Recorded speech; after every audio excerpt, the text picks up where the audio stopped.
Bom dia, meu povo! Fala bom dia! E aí, tudo tranquilo com vocês? Tudo sob controle? Bom mesmo? Bom dia, bom dia, bom dia! Bom dia, minha filha! Galerinha, eu estou sem máscara e sem o face shield, porque eu estou sozinho na sala, tá? Só para deixar bem claro isso, não tem ninguém aqui na sala, não tem nenhum aluno presencialmente, tá? Eu até faço questão de mostrar para vocês, espera aí. Aqui, ó, a sala.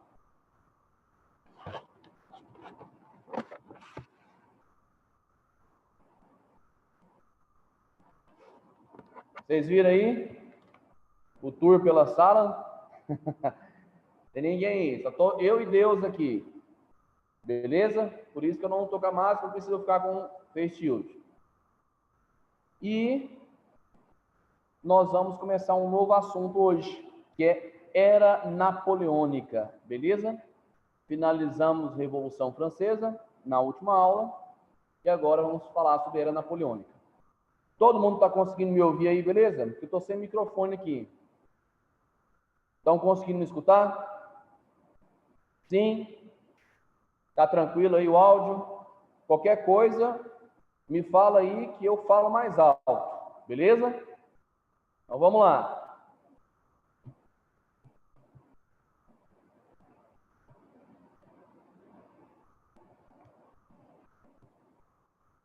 Deixar o bate-papo aberto aqui.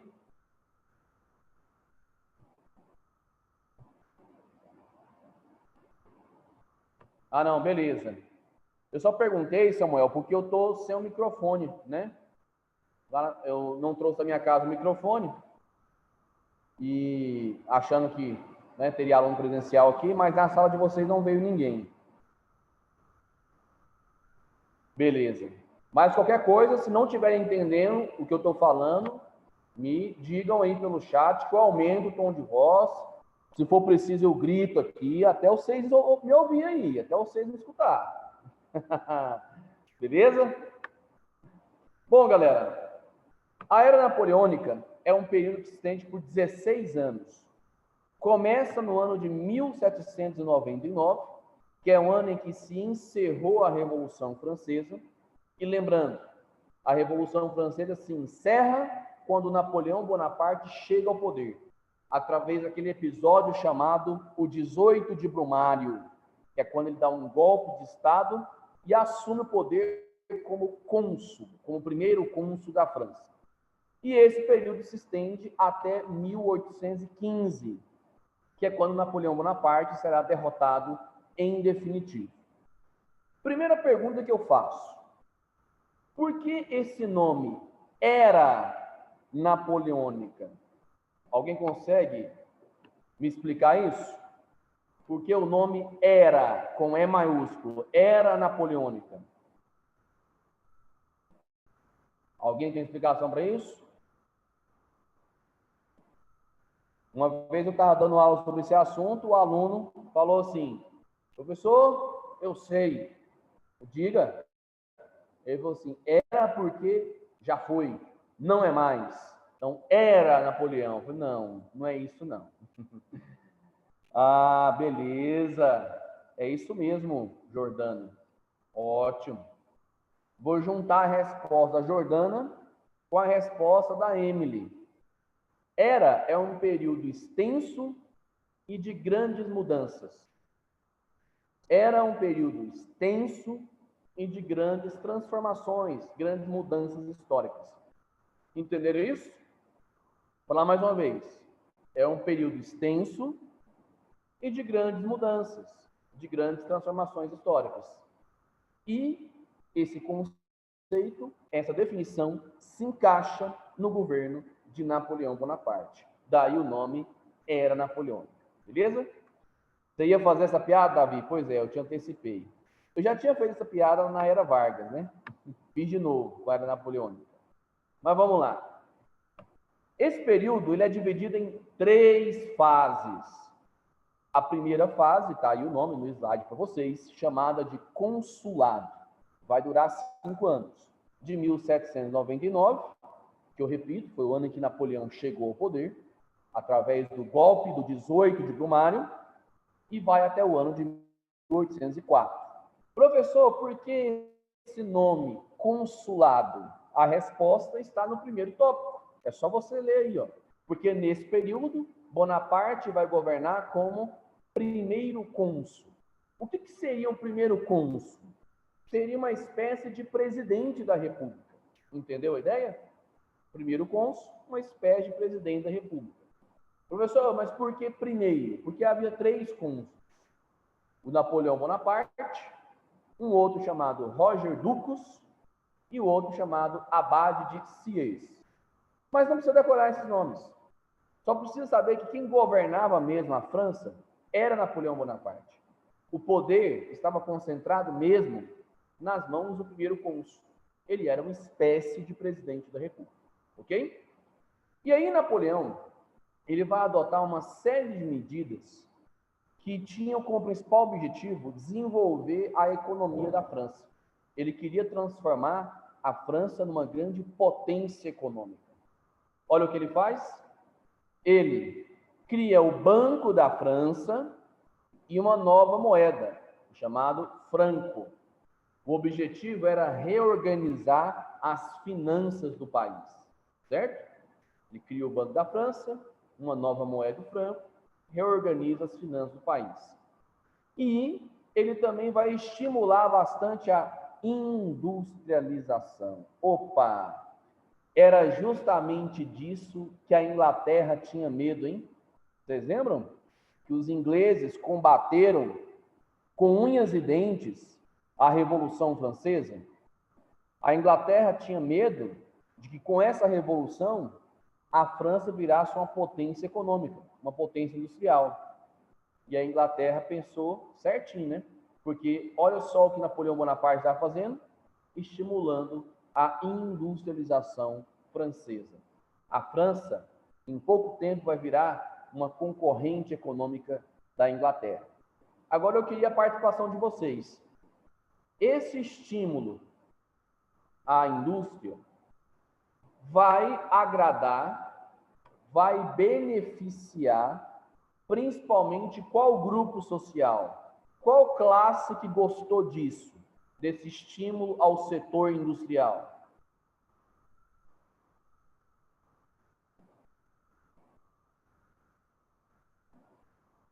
Fiquei no vácuo, hein? Vocês não estão me ouvindo, não? Obrigado. Valeu, é isso mesmo.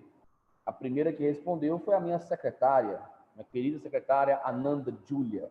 Isso mesmo, a burguesia. A burguesia, ela vai amar essa atitude de Napoleão de investir no setor industrial. Só lembrando, Napoleão tinha um tripé político, não tinha? Esse tripé político eram os 3 principais grupos que apoiavam ele no poder. Um deles era a burguesia, vocês acabaram de falar. O outro era o exército. E o outro era o povo. Tá? Voltando. Napoleão, ele também vai construir muitas obras públicas. Estradas, pontes. O objetivo era dar uma infraestrutura para o seu país, para a França, e também gerar empregos. Isso vai ajudar a movimentar a economia. Com todas essas atitudes na área econômica, a criação do Banco da França, dessa nova moeda que era o franco, do estímulo à indústria, construção de obras públicas, Bonaparte consegue promover um equilíbrio orçamentário. Você sabe o que é isso, equilíbrio orçamentário? Significa que o governo francês não vai estar mais devendo. Significa que o governo vai arrecadar mais do que ele gastava. Entendeu a ideia? Ele vai equilibrar o orçamento, equilibrar as finanças do seu país. Só para comparar, antes da Revolução Francesa, lá na época do governo absolutista do rei Luís XVI, o que existia não era um equilíbrio orçamentário. O que existia era um déficit orçamentário. Ou seja, o Estado estava devendo, estava gastando mais do que arrecadava. Napoleão, ele conseguiu inverter a situação. Davi, sobre a sua pergunta, sim, o franco vai ser a moeda da França até a adoção do euro, tá? Ou seja, vai ser a moeda da França por quase 2 séculos, beleza? E aí, lembrando do tripé político de Napoleão, eu disse que ele tinha o apoio do exército, porque ele era um general, um gênio da estratégia militar, inclusive. Ele tinha o apoio da burguesia, e vocês perceberam por quê. Ele reorganizou a economia do país, investiu na indústria, a burguesia gostou muito disso. Mas, além do exército e da burguesia, o povo também o apoiava, completando o seu tripé político. E aí a grande pergunta é, como é que Napoleão, que era um político de direita, um político conservador, um político amigo dos burgueses, como é que ele conseguiu apoio popular? Primeiro, porque ele era uma figura vitoriosa. E a massa geralmente gosta de pessoas vitoriosas, né? Segundo é que o Bonaparte ele vai adotar uma atitude que vai agradar o povo. Tá aqui, ó. Ele vai realizar uma reforma agrária no país. Lembra daquela reforma agrária que os jacobinos tinham começado a fazer durante a Revolução Francesa? Napoleão vai dar continuidade a essa reforma agrária. Como assim, professor? Ele vai pegar terras da antiga nobreza e também da igreja e vai distribuir para camponeses pobres. Eu repito, Napoleão vai dar continuidade à reforma agrária iniciada lá no governo jacobinos. Pegar terras da nobreza, da igreja, distribuir para camponeses pobres. E é claro que com isso ele vai ganhar um forte apoio popular. Beleza? Terminando aqui, além de tudo isso, ó, tanto que esse cara era foda, hein? Napoleão vai investir em educação. O grande objetivo dele era transformar a França numa potência mundial, como eu disse. E não se faz uma potência sem investimento em educação. Isso em nenhuma época da história. E aí ele vai criar vários colégios chamados de liceus. Os liceus eram verdadeiros colégios internos. Inclusive, esses colégios eles tinham separação de homens e mulheres. Os liceus, eles eram praticamente exclusivos para a frequentação de homens, tá? De meninos. E o objetivo era formar mão de obra qualificada para o país. Com isso, Napoleão vai transformar a França numa verdadeira potência. Beleza? Galera, até aqui, estão conseguindo acompanhar? Me dá um joinha se sim, por favor. Dá um joinha pro tio Vitor. Tá tranquilo? Tá de boa? Beleza. Bacana, então. Vamos prosseguir. Ninguém perguntou, né? Mas por que as mulheres praticamente não tinham acesso aos liceus? Por conta da mentalidade machista, patriarcal da época, tá? Por isso que você encontrava liceus praticamente exclusivos para homens naquela época. Bom, outro ponto importante, peraí, deixa eu passei demais aqui. Aí. No final da primeira fase, no final do consulado, Napoleão, ele vai aprovar um tal Código Civil com o seu nome. Código Civil Napoleônico. Ele era meio narcisista, né? Ia botar o seu nome em tudo. Professor, o que seria isso? Uma espécie de nova Constituição do país. Tá? O Código Civil Napoleônico seria uma espécie de nova Constituição para a França. E eu queria que vocês prestassem atenção nas características dessa nova Constituição que Napoleão vai aprovar.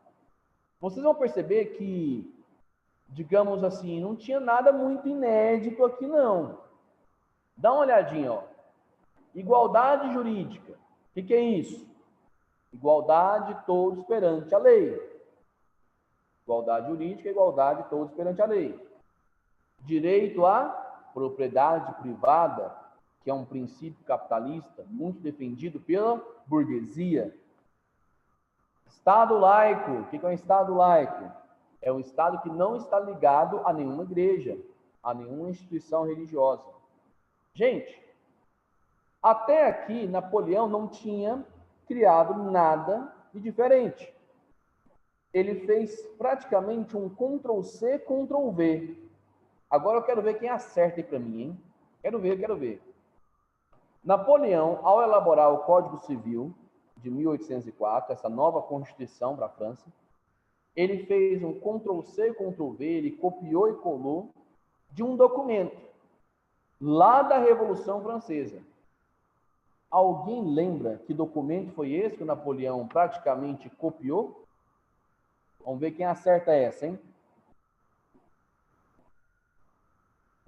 Quando vocês pensam, eu vou repetir a pergunta. Ao elaborar o seu Código Civil de 1804, o Código Civil Napoleônico, Bonaparte, ele copiou praticamente todos os artigos de um documento da Revolução Francesa. Qual foi ele? Parabéns, Jordano, exatamente isso. Muito bem. A Declaração dos Direitos do Homem e do Cidadão. Nossa, professor, então Napoleão, ele era um plagiador, um preguiçoso que não queria elaborar nada diferente. Não, gente. Não é que ele era preguiçoso, não é que ele era plagiador. É que ele queria consolidar os ideais da Revolução Francesa. Consolidar os ideais da Revolução Francesa. Por isso, ele copiou os artigos da Declaração dos Direitos do Homem e do Cidadão e colocou aqui no seu Código Civil. Agora, eu vou provar de uma vez por todas que Napoleão era um político de direita, ou seja, conservador. Ele era mais ligado aos interesses burgueses do que aos interesses populares. Vou provar isso agora. Olha esse quarto tópico aqui do seu Código Civil. Proibição de greves e de associação de trabalhadores. Vou fazer uma pergunta idiota. Isso aqui vai defender os interesses de qual grupo? Esse quarto tópico. Ele era favorável aos interesses de quem? Muito bem, da burguesia. Para a burguesia era interessante que não tivesse greves. Para a burguesia era interessante que não tivesse associações de trabalhadores, como sindicatos. Então, aqui Napoleão mostrava de maneira clara que ele era um político de direita. E, observação, Napoleão também decretou o retorno da escravidão nas colônias francesas, que tinha sido abolida durante a Revolução. Espera aí. O governo jacobinos tinha abolido, acabado com a escravidão nas colônias francesas. Napoleão vem e retoma essa escravidão. Será que isso vai provocar rebeliões nas colônias francesas? O que vocês acham? Vai provocar? Vai, né? E em uma dessas colônias francesas, vai haver uma rebelião de escravos tão grande, mas tão grande, que vai provocar a independência dessa colônia. Estou falando de um país aqui da América, especificamente da América Central.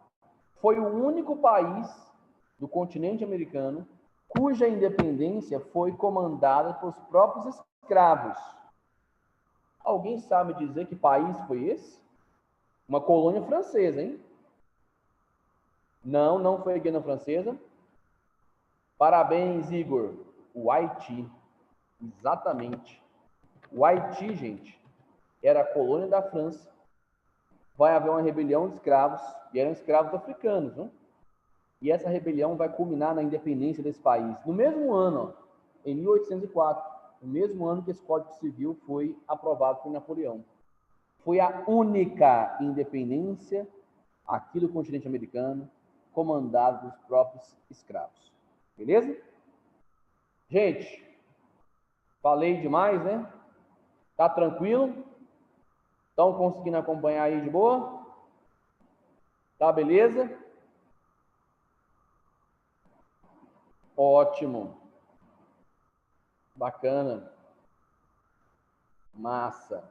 Beleza, então. Vamos prosseguir. Deixa eu projetar aqui. Agora nós chegamos numa parte muito legal, mas muito legal mesmo. No mesmo ano, 1804, Napoleão ele convoca um plebiscito. Aqui na observação a palavra, ó, plebiscito. Alguém sabe me dizer o que é isso? Um plebiscito? Pode falar com as suas palavras. O que seria um plebiscito? Isso existe até hoje, inclusive.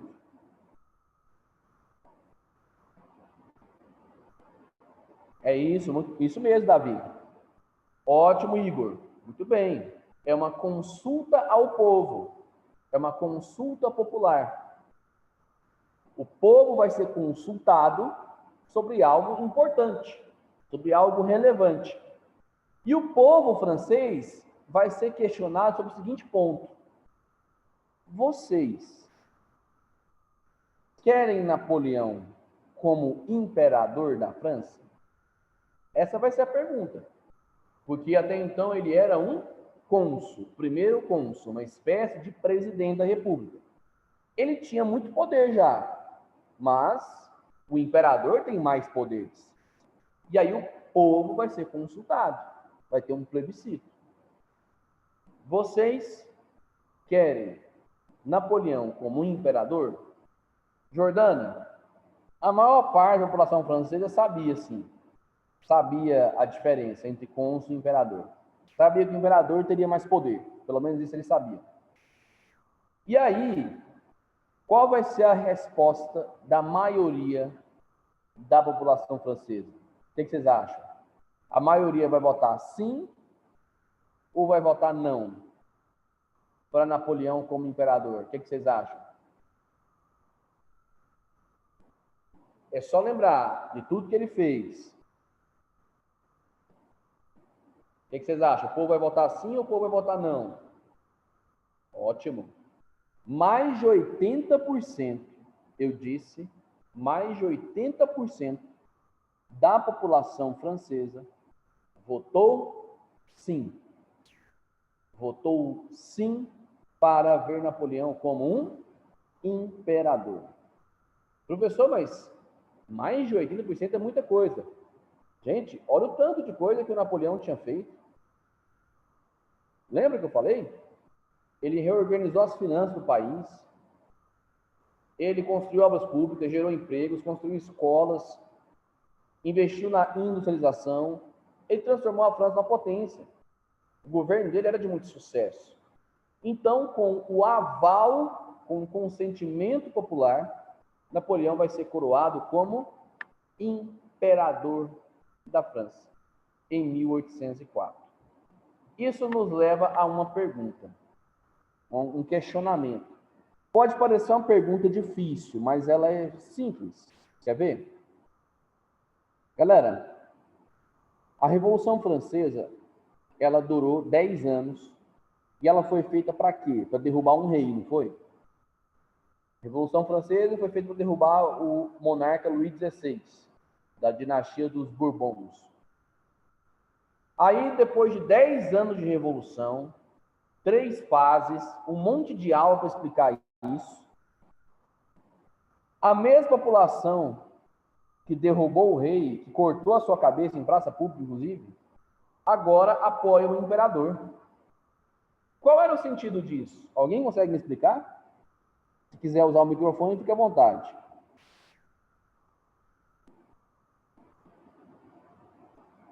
Por que derrubaram o rei e depois apoiaram o imperador? Pode parecer difícil, mas é simples, hein? Essa pergunta.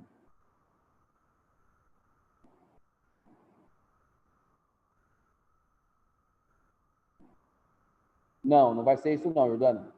Vou dar uma dica. O antigo rei, o Luís XVI, que foi derrubado na Revolução Francesa, ele governava o país a favor dos interesses de quem? De quais grupos? Alguém lembra? Isso. Agora sim, Jordano.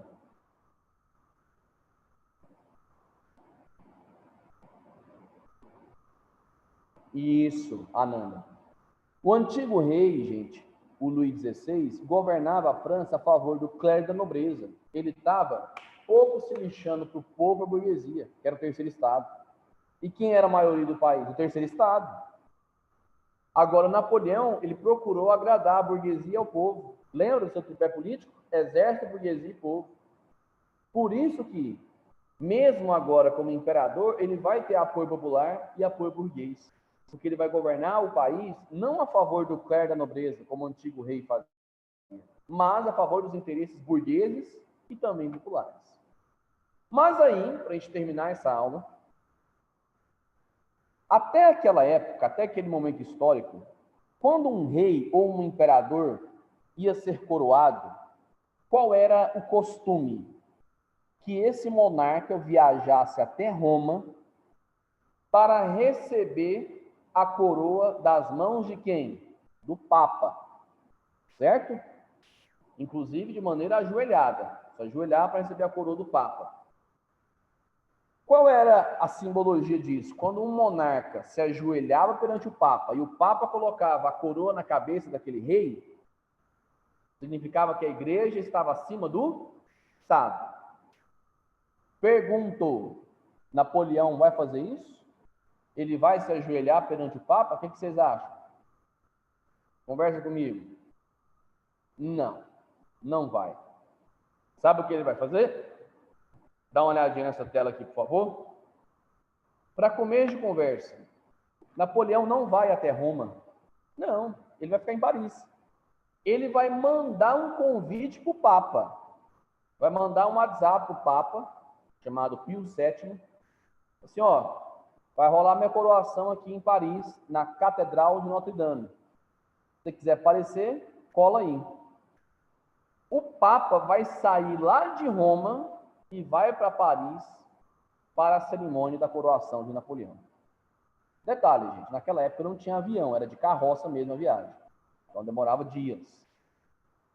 E aí, o Papa foi lá pensando que o Napoleão quer receber a coroa das minhas mãos, né? Vou lá. Só que não. O Papa chegou, se sentou, está aqui o Papa, Vossa Santidade, sentadinha. Napoleão chegou depois, bem depois. Ele chegou atrasado 3 horas na sua própria coroação. Eu disse 3 horas. Gente, você deixar qualquer pessoa esperando 3 horas é uma coisa grave, não é? Eu não espero ninguém nem 3 minutos. Imagina você deixar o Papa esperando 3 horas. Aí o Napoleão chega, super atrasado, passa direto pelo Papa, pega uma coroa, coloca sobre a cabeça da sua esposa, que agora vai ser a Imperatriz Josefina, ela está aqui ajoelhada, tá vendo? Esse é o Napoleão, está em pé com a coroa na mão. Essa mulher aqui é a Josefina, sua esposa. Ele coroa a Josefina como imperatriz, depois pega outra coroa e coloca sobre a sua própria cabeça. Ou seja, Napoleão se autocoroa. Na frente do Papa, o Papa está aqui, ó, assistindo tudo com cara de bobo. Pergunto, qual seria a simbologia disso? Por que Napoleão fez questão de se autocoroar, de colocar a coroa na sua própria cabeça? O que vocês acham?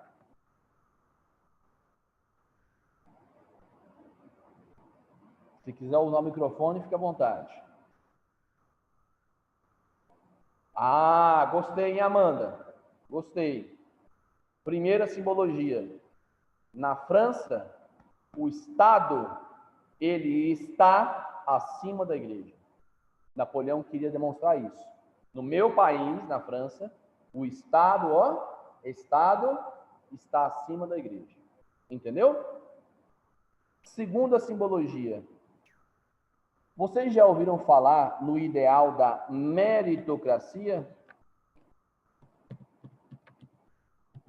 Já ouviram falar? É um ideal burguês.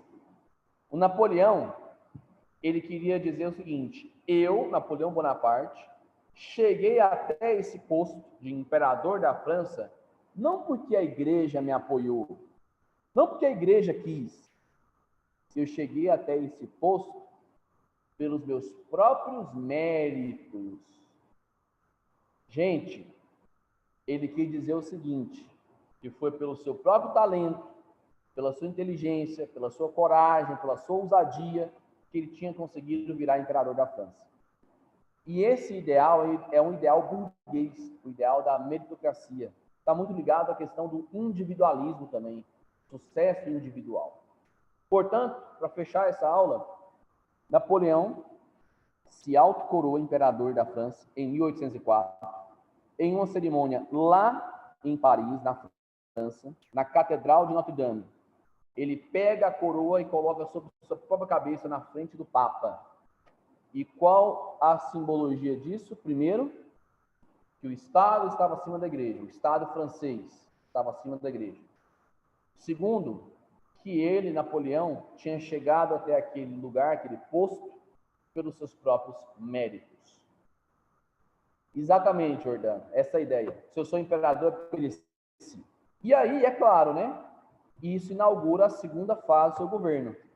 Será a mais duradoura, inclusive, o chamado Império, que vai durar uma década inteira, de 1804 até 1814.